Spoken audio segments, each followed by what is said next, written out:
but he's got away with that, and he's still in the game, as is this man, Kimi Räikkönen.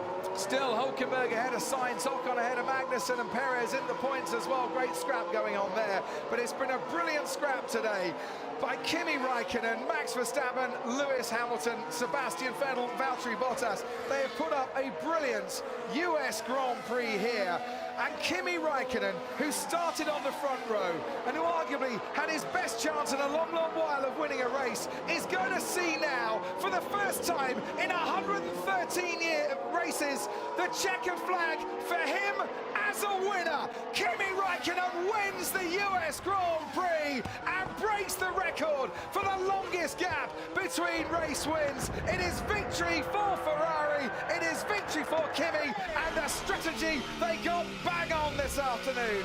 Max Verstappen comes home on the podium for the first time ever in the United States. Lewis Hamilton settles for third place in this race, and the title fight will carry on to Mexico. Toto Wolff doesn't look very happy about it, as Sebastian Vettel finishes fourth ahead of Valtteri Bottas. What can you say, Crofty? What can you say? Ferrari's Not a lot, tactics, my voice is going. Ferrari's tactics were key, and Kimi Räikkönen, what a battle to hold Hamilton up. Those 8 seconds he cost him.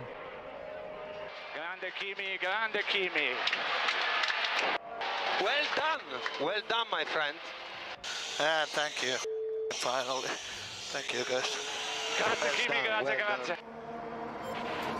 As long waits go, that's been a pretty long wait for Kimi Räikkönen, who was 39 years old on Wednesday. He is the oldest race winner since Nigel Mansell back in Australia in 1994. Crofty, can we just scrap the Friday practice? Yes.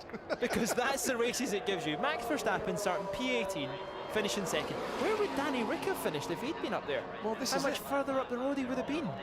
I mean, Verstappen put onto that contra strategy to everyone else as well. He was a thorn in people's sides, and yet Red Bull could have had a much more successful day today. Listen, I'm smiling. I've won $1 off Ted Kravitz. With Verstappen finishing on the podium, it's not every day of the week you do that, it has to be said. Behind those, another great scrap that we didn't see a huge amount of in the end, but Nico Hulkenberg, for his first points finish since, Singapore, and his second points finish in 7 races, came home 6th ahead of Sainz and Ocon. Max, that's PT, mate. How about that? A bit unexpected, starting 18th. Good race. Well Max, that was a very, very mature drive. Fantastic, really, really well done. Great job. He threatened Max Verstappen, Paul, to go in and buy his entire team beers all night, because he could buy a beer in the States for the first time ever, if he got on the top of the podium. I don't know if second counts for that one or not. He's driver of the day, though. Kimi Räikkönen's the winner. Ferrari got it spot on, and I'd like to think there's going to be 3 drivers smiling in a moment, because they know they've all been in a tough race, a great race, and a fair fight as well. That's the race we've been waiting on all year, isn't it? 3 manufacturers battling out all the way to the final corner. You could hear Hamilton wasn't going to be happy before he even got there, almost like he'd kind of given up. But listen, he's leading that championship, he's going to seal it. But for it to go another weekend is what we want to see.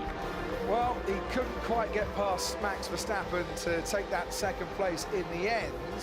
It wouldn't have mattered, because Sebastian Vettel getting into 4th place, Hamilton had to win by that stage anyway. And a great recovery drive from Vettel and that spin on the first lap, to come back, but to seal the deal and pass Bottas, who's been Hamilton's wingman and trying to make it hard for him, never succeeded. The wingman today is flying though, Kimi Räikkönen. And I'll say it again, Australia 2013, the last time he stood on the top step of the podium.